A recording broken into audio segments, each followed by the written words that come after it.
siang Bapak. Ya. Jadi kami ini kami anak-anak dari mata kuliah pendidikan antar generasi. Jadi kami di sini kelompok generasi X mau datang untuk wawancara Bapak secara umum. Jadi mungkin Bapak bersedia untuk kami wawancara? Baik. Oke, ya. Jadi yang awal mungkin kami minta pengenalan diri Bapak secara umum. Oke. Baik. Saya Alex Pendeta Rupiasa, dosen STTGB Papua. Saya lahir tahunnya 1980, 17 Agustus 1980. Jadi memang kalau dihitung berdasarkan tahun lahir, sebenarnya ada pada generasi Z ya, generasi X ya. Seperti itu. Jadi di sini kami kan membahas tentang dampak HP Bapak. Nah, mungkin Bapak bisa ceritakan sedikit tentang pengalaman Bapak menggunakan HP. Mungkin pada tahun berapa Bapak menggunakan HP di saat ini? Ya. Pada dasarnya ini bagian dari sebuah fakta di mana pertumbuhan setiap generasi dia akan terus mengalami fase-fase yang beda. Nah, dalam konteks ketika memahami HP, gimana sih pada masa waktu itu?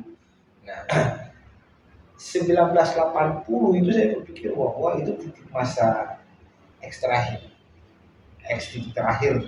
Nah, setahu saya 99 2000 itu baru sangat-sangat ini 2001. Nah, kita semacam ada dalam sebuah transisi bahkan benturan. Kenapa benturan? Pada satu sisi generasi terakhir X itu kita tiba-tiba dikejutkan dengan sebuah penemuan inovasi baru tentang pentingnya sebuah smartphone, HP waktu itu kan. Nah, sebelum itu kan kita ada dalam fase di mana komunikasi itu masih dipakai telepon itu apa ya namanya? Koin yang biasa dibilang ya. Jadi itu yang biasa kalau masih ada dia punya bekas itu yang seperti itu. Lalu telepon rumahnya kan masih ya seperti itulah. Nah, dalam konteks seperti itu, kenapa tadi dibilang ini semacam sebuah angin segar dari satu sisi? Kenapa? Dia mempermudah kepartisan. Paling tidak, poin penting adalah komunikasi itu penting. Karena itu temuan itu menjadi bagian dari sebuah cara untuk bisa menjawab begitu pentingnya sebuah komunikasi. Nah, waktu itu memang, tadi yang bilang bahwa memang masa kita itu memang benturan sama sekali. Benturan kenapa? Poin pertama adalah susah dari itu. Tapi di samping susah, kita kan masih hidup dalam masa transisi mencari informasi itu kan masih penbukti. Dan semua lewat itu koran, media elektronik seperti TV dan sebagainya kan, radio dan sebagainya. Masa-masa terakhir itu. Tapi tiba-tiba masuk dalam fase itu memang benturan. Kenapa? Pertama sulit.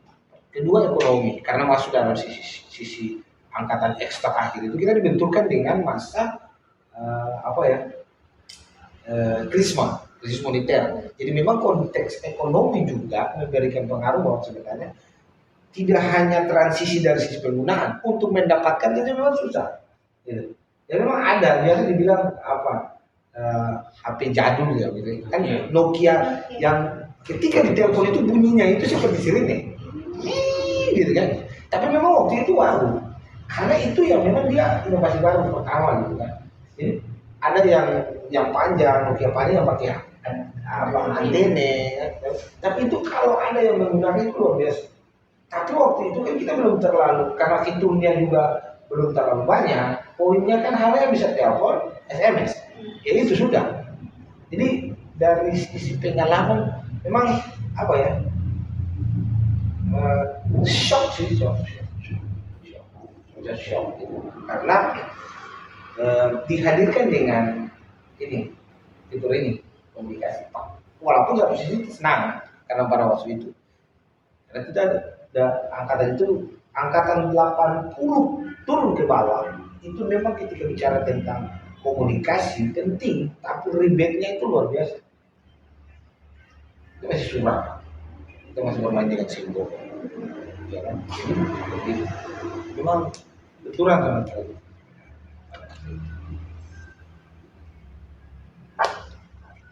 Itu mungkin pengalaman dari Bapak. Jadi sekian pengalaman serta pengenalan diri dari Bapak. Di sini ada pertanyaan yang ingin saya tanyakan untuk Bapak. Pertanyaannya itu, apa pengertian HP menurut pandangan Bapak? Kalau pengertian HP, Ya, menurut pandangan Bapak. ini HP ya? Ya. HP, ini dimensinya. Ini media sih sebenarnya. Kalau berangkat dari apa sih gitu? Dia kecil, tapi poinnya bukan secara fisik. Jadi apa sih? Kalau pertanyaan apa sih pengertian HP? Dan apa sih perangkat di dalam? Itu poinnya. Nah, dia didesain untuk bagaimana paling tidak memberikan seluruh kebutuhan yang kita perlu di sini. HP ini menjadi sebuah fitur yang kemudian menyediakan layanan yang tidak bisa dibawa. Kan tidak mungkin dulu kita jalan kemana-mana harus bawa itu telepon gitu kan kemana-mana. Nah, HP ini didesain sebagai sebuah media, alat komunikasi, alat perantara, penyambung. Jadi kalau bilang apa sih HP? HP itu media, alat yang dipakai untuk bisa menjawab kebutuhan itu. Paling tidak seluruh kebutuhan yang kita perlu ya di sini. Jadi HP itu media sih sebenarnya. Kalau menurut saya, media yang dipakai, yang didesain untuk bisa menjawab seluruh kebutuhannya. Selamat siang Bapak. Di sini saya ingin bertanya apa manfaat HP bagi Bapak dan apakah HP membantu Bapak dalam pekerjaan? Membantu ya sangat. Ini sangat membantu. Dari sisi komunikasi, dari sisi informasi, luar biasa sangat membantu. Apalagi dalam kapasitas sebagai dosen, apalagi dalam kapasitas sebagai pengajar, itu sangat-sangat membantu. Nah, terkait dengan bagaimana dia memberikan bantuan, berarti poinnya apa sih manfaat? Ya kan? Nah, manfaatnya banyak sih sebenarnya. Dari sisi komunikasi, biasanya dibilang dulu kita yang jauh, kita berusaha untuk membutuhkan waktu yang jauh lagi untuk bisa hanya untuk mendengarkan kabar. Tapi sekarang kita yang jauh, kita ditawarkan, dikasih solusi untuk mendekatkan sesuatu yang sangat jauh. Misalnya video call, di mana tempat, mana ruang, mana waktu, kita bisa aja. Jadi sesuatu yang jauh dalam konteks manfaat, kita bisa mendekatkan mereka dengan seluruh imajinasi yang kita punya. Ya, selamat siang Bapak.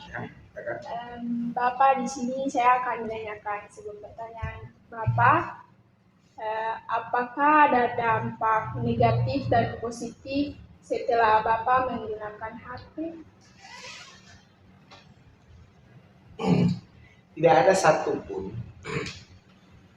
di dalam dunia ini yang tidak pernah memberikan dampak. Itu kerangka awal. Apapun itu. Nah, kalau rujukannya, poinnya adalah bagaimana HP ini memberikan dampak.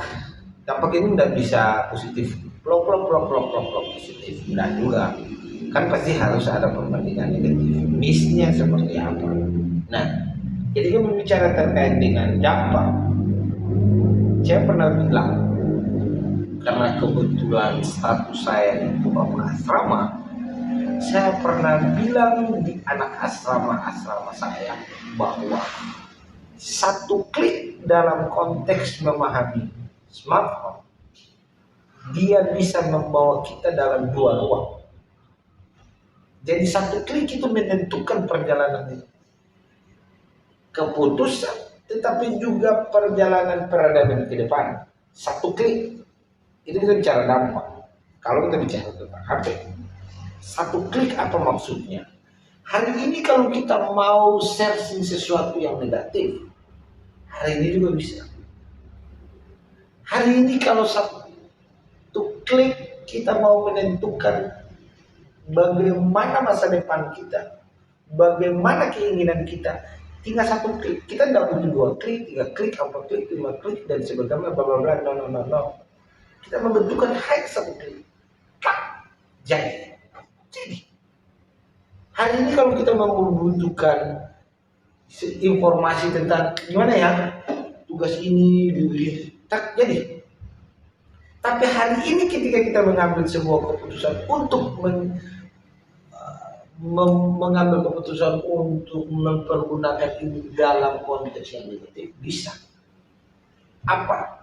Satu, kita di media ini kan ruang publik sosial, tapi dia terbatas juga. Artinya terbatas, kita tidak akan pernah berhadapan kan. Tapi imajinasi kita, narasi kita, itu semua muncul di situ, menjadi perwakilan dalam identitas kita. Facebook kita tidak pernah ketahuan, tapi orang oh ini ya, halo, salam kenal, gini dan lain. Oke, positif. Tapi bagaimana kalau itu dia tidak kembali lagi memberikan dampak positif dan dia rujukannya ke negatif, ketika ada cacian, makian, identitas kita ini dan sebagainya, atau bahkan ada yang mengambil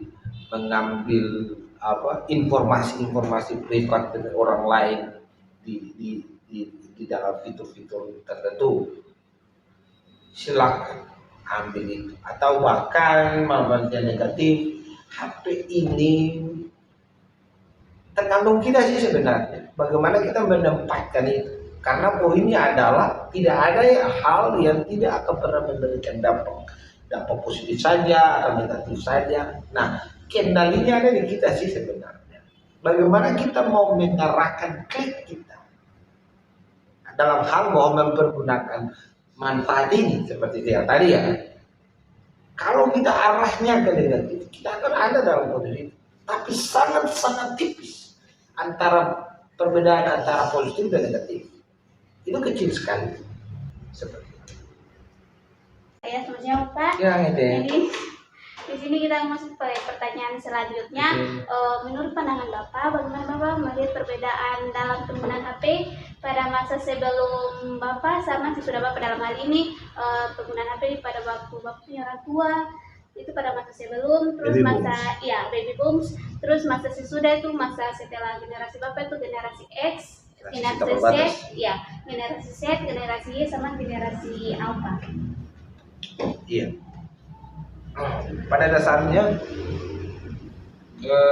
setiap generasi dengan orang dan setiap orang dengan generasi. Biasa dibilang begitu ya. Jadi ya. Dalam konteks setiap orang punya masa dan setiap masa dengan orangnya.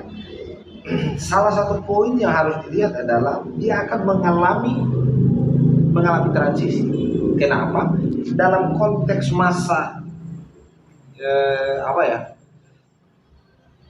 generasi demikian, dia punya generasi yang tanpa batas. Ya. Nah, generasi baby booms misalnya, dalam konteks bagaimana ini, dia semacam, jadi baby booms dengan tapal batas X nih kita nih, kita dari sisi poin positifnya kita bersyukur bahwa kita akan mengalami sebuah peningkatan. Tapi sisi lain tidak bisa dipungkiri bahwa ada benturan shock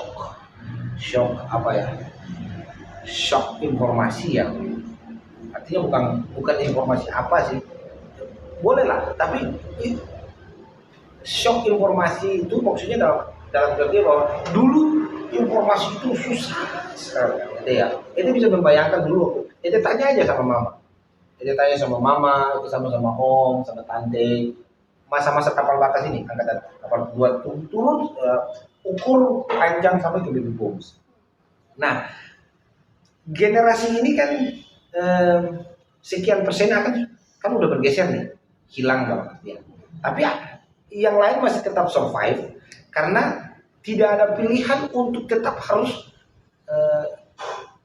mengikuti ritme set dan alpha. Kita tidak ada pilihan. Masih bersyukur Chef, karena kita lepas sambut. Kita akhir tapi kita pas dapat sambut. Shocknya memang iya, tapi shock tidak terlalu kuat. Benturannya tidak keluar terlalu kuat. Karena kita punya dampak besar adalah keterkaitan transisi kita pada masa mencari bagaimana mengusahakan sebuah informasi. Dan tiba-tiba begitu cepat informasi. Jadi bayangkan dulu ya, mau cari informasi, mau kuliah pada waktu itu, mau referensi kan, mau dan tidak mau itu harus jadi buku.